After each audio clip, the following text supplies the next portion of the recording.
ప్రియమైన దేవుని ప్రజలారా, ఈరోజు మన ముందుకు వచ్చిన ఒక చిన్నారి ఆరోగ్య సమస్య మన హృదయాలను కలిచివేస్తోంది.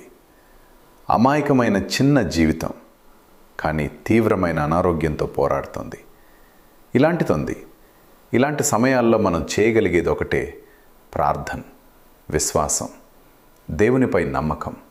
బైబిల్ చెప్తుంది, యెహోవా గాయపరచును, ఆయననే స్వస్థపరచును. మన దేవుడు అద్భుతాలు చేసే దేవుడు. ఆయన చేతిలో అసాధ్యం అనే మాట లేదు. ఈ చిన్నారి కోసం ప్రార్థిద్దాం. ఆమెకు సంపూర్ణ స్వస్థత కలుగాలని ప్రార్థిద్దాం. డాక్టర్ల చేతుల మీద దేవుని శక్తి ఉండాలని ప్రార్థిద్దాం. కుటుంబానికి ధైర్యం, శాంతి కలగాలని ప్రార్థిద్దాం.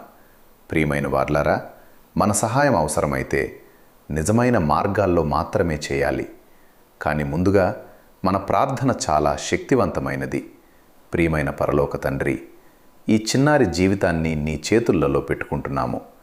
నీ స్వస్థపరచు శక్తిని ఆమెపై కుమ్మరించు ప్రభువా. ప్రతి అనారోగ్యాన్ని తొలగించు. ఆమెకు సంపూర్ణ ఆరోగ్యం ప్రసాదించు. కుటుంబానికి నీ శాంతి, నీ బలం ఇవ్వు. యేసు నామంలో ప్రార్థిస్తున్నాము. ఆమేన్. ఈ వీడియోను ఎక్కువ మందికి షేర్ చేయండి. మనమందరం కలిసి ప్రార్థిద్దాం.